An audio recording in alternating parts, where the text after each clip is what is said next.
Hasty. I'm the film editor for Entertainment Weekly, and we are welcoming David Lowery and Toby Halbrooks. Thanks for sticking around. Thanks for coming to see us.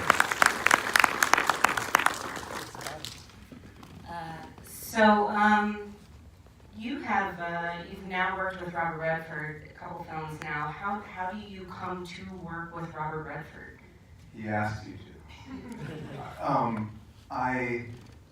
In 2013, I had a film that had gone through the Sundance Labs and played at Sundance, and he had seen it, and lo and behold, he reached out to see if I would be interested in talking about this article called The Old Man and the Gun that had been published in 2003 and he'd been wanting to make for a while, but had never gotten around to. So I, of course, took that meeting and went to his office, and we sat down and talked about it, which was never anything but surreal. It was very, very, he has a weird way of putting you at ease while also maintaining his legendary status in the room at all times.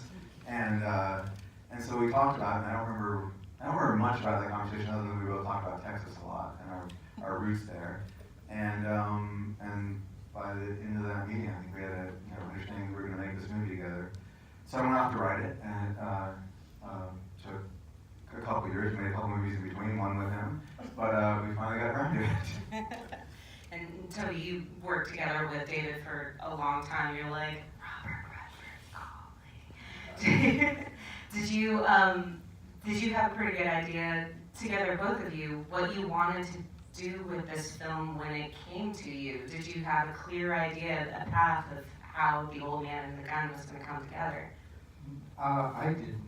No. The least calculating two people, I think, that you're, after Ain't the Body Saints, we didn't plan, we're going to go make a crazy family film. So there's nothing calculating about what we do. We just try and do something interesting and fun. So short answer is there's not a plan, and if you think too hard about it, it will crush you. I mean, when Bob showed up, when Robert Redford showed up to set on Pete's Dragon, me and the producer, Jim Whitaker, and David's directing him, and it's he's in a truck pretending to drive, and we're standing behind the monitor, and we're like, we tricked him. We fooled him, we got him here. So everything feels I don't know how we get where we are, and if we think about it, it will crush us. Accurate. What did this, as you sat down to work on it, to write it, what did it start as, and then how did you, what was the path to what finally ended up on screen?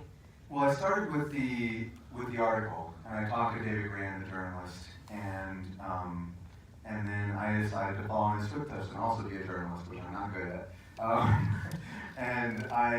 But I did, try to find out as much as I could about the real Forrest Tucker and about the real Over the Hill gang. And I met the real John Hunt, who was actually really instrumental, not only in just informing me about that case, but about what it was like to be a police officer chasing bank robbers in 1981 in Texas. And so the first draft of the script was pretty large. It encompassed Forrest's whole life, had every single detail. But he's one of those guys who just lives such a ridiculously crazy life that it could fill up, a mini-series, or you could do a series of documentaries, or just make one movie about one incident, because he just did so many things. The New York article is crazy, because it talks about this amazing boat escape from San Quentin, and then drops a little footnote about how he also broke out of Alcatraz. It's wait, what? That too? Yeah. So, over the course of several drafts, I realized I didn't want to do the checklist version of the story, because if I did that, there would only be a chunk of it in which Robert Redford would be playing Forrest Tucker. And I wanted this to be a Robert Redford movie as well as a true story.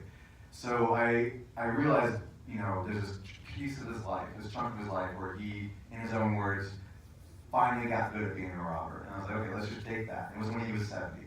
And so we're going to take those 2 years and just zero in on those and get as focused on those as possible, also suggesting all the other events of his life, and just kind of suggesting the breadth of adventures that he had.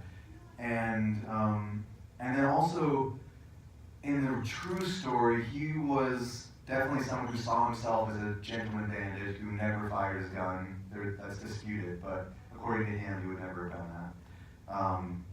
And the Over the Hill gang was not two guys who looked like gang clever Tom They're actually like 30 or 40 hardened criminals, and it wasn't as charming a true story. There was a lot of darkness to it.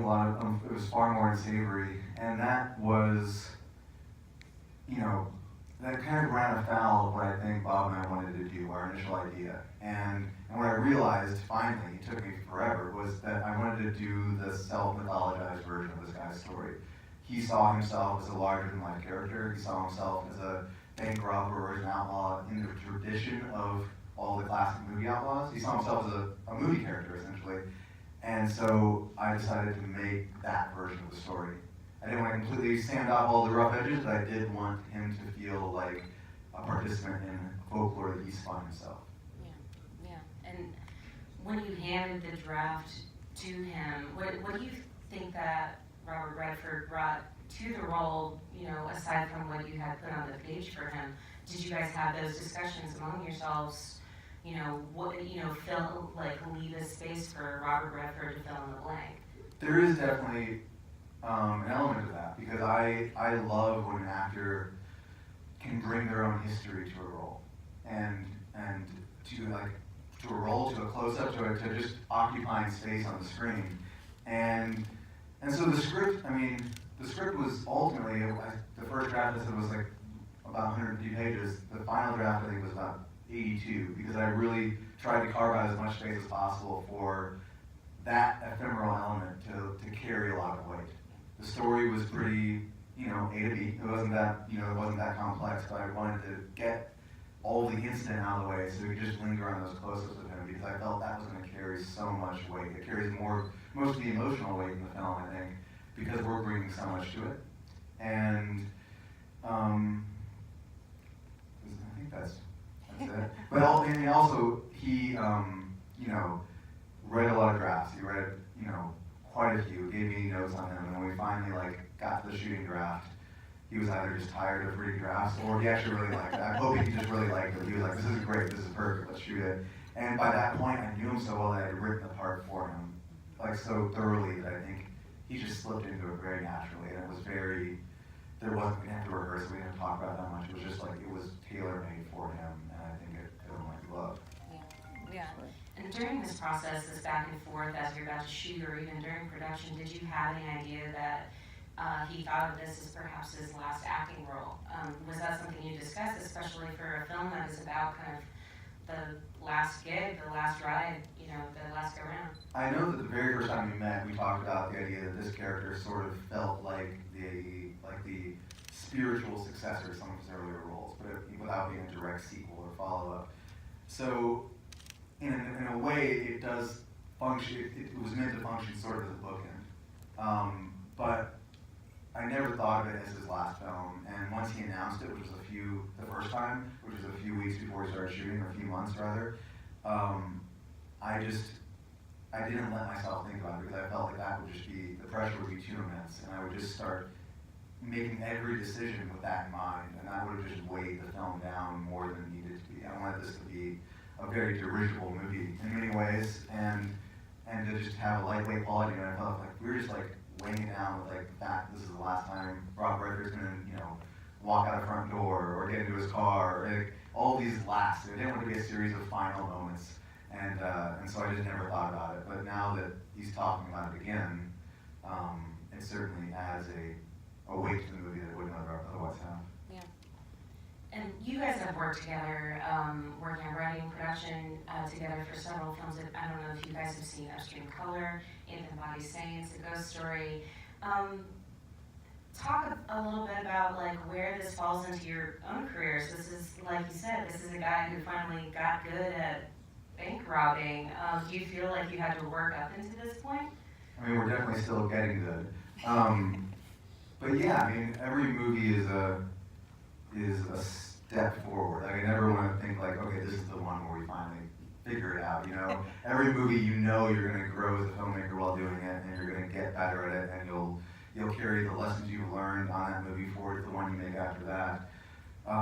So I don't have the perspective yet to look at them all and say oh, here's the trajectory but certainly, yeah, we're working on it. Once again, not too calculating, and it's they're all daunting in their own ways. With Pete's Dragon, it was like, how did we convince them to let us do this? And then with A Ghost Story, which we made like by ourselves in Texas, I don't even know how we pulled that off, because with such minimal resources, I don't know. I feel like we're just lucky that we get to keep doing it. But at the same time, if nobody was going to give us money, we know that it would just be a bunch of ghost stories over and over. So it's really interesting to be able to jump around from all the different kinds of sizes of movies, but it always feels like a progression, I guess. So let's talk a little bit about, you guys have worked together on productions, but talk about putting the gang together, I guess. Tom Waits doesn't say yes to a lot of things. How did you get him for this role? I had these two characters, the two members of the Over the Hill gang in the script, and they weren't really too fleshed out. They were both based again on real characters, but they're 98% made up, aside from a couple of things that they do in the film. And I just felt like, okay, I want to have two guys that aren't going to be on screen as much as Redford, but have like that same weight and that same history, and not the same version that Redford carries with them, but a version all their own. And so you really feel like these guys have been through some stuff together and have their own stories to tell. And when it comes to stories to tell, like Tom Waits instantly comes to mind. And he was someone who has long been a hero of mine, a real icon. And I, seen him play live. I have every record. I've seen all the movies he's acted in, and just thought, well, that would be pretty cool if Tom Waits was in this movie, but he'll never do it. I mean, you always say that. You always say, oh, he'll never do it. And then we just sent the script to him, and it turned out he had seen the Body Sings and liked it, and wanted to get on the phone. And I think I knew in advance. Someone told me in advance, like, that he was going to get on the phone because he wanted to talk about it, but he didn't actually want to do the movie. I think if my memory serves correct. But either way, at the end of that phone call, he had definitely told me he wasn't going to do the movie, but that if I had another draft of the script in the future, I could still send it to him. So that was his way of saying no. And so it was a weird no, but in fact, here's what he said. He said that line in the movie. He was like, I'm 67 years old and I got to think real hard about what my next score is going to be. And I was like, I'm going to put that in the script. I sent it back to you, which I did. And then so I sent it back to him, and I would have been completely satisfied just having had a phone call with Tom Waits. Yeah, I would just like record that and send it to my friends and be like. And so then a couple weeks later, we had another phone call, and at the end of that phone call, it had gone from being a no to being a yes. And it was the same tenor. We just had the same. We just talked about stuff. He just told me stories, and we talked about movies, and we talked about Bram Stoker's Dracula, which was the first thing I'd ever seen him in, and the curse of the actors who play Renfield, which is something that's apparently a real thing. I didn't know about it. He knows about it. And then he came to Cincinnati and acted in it. But the one request he had was, if there was any room in the movie for a monologue, he would love to have one. And I was happy to oblige, but I also I was like, do you have any ideas for one? Because I'd love to hear your ideas. And he told me the story. And I said, great, I'm going to put, if you're okay with it, we're going to put that in the movie verbatim, which is the monologue he has in the film.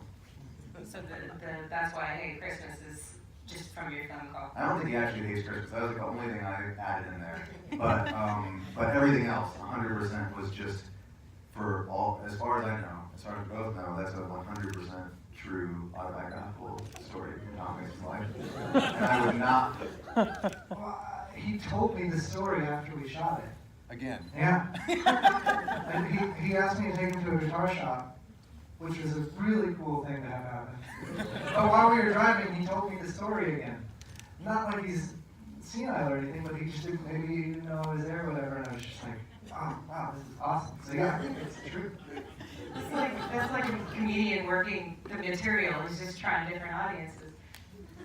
And then in terms of just, you have to have kind of this chemistry between Robert and his gang, and then Robert and Sissy, and Robert, you know, his dance with pretty much everybody he encounters. Like, how do you, you know, how were you able to get these actors to bond, or how were they able to kind of pull it together in terms of just performance? I mean, it's really just a big part of it is just, you know, gut instinct about actors and their dispositions. A lot of it comes from having seen their movies. A lot of it comes from just having this gut instinct that something will click on set. With Bob and Sissy, they miraculously had never worked together. They'd never met really, and yet they seemed like they were cut from the same cloth. And so I wrote the part for Sissy not knowing her. I just wrote it for her, hoping she would do it, and she did. But I also just kind of guessed that they would get along. You know, I just was like, they have to get along. There's no world in which they can't get along. And so, you know, part of it's the script. I wrote a lot of, you know, charming dialogue for them, and was hoping that they would, you know, nail it, which they did.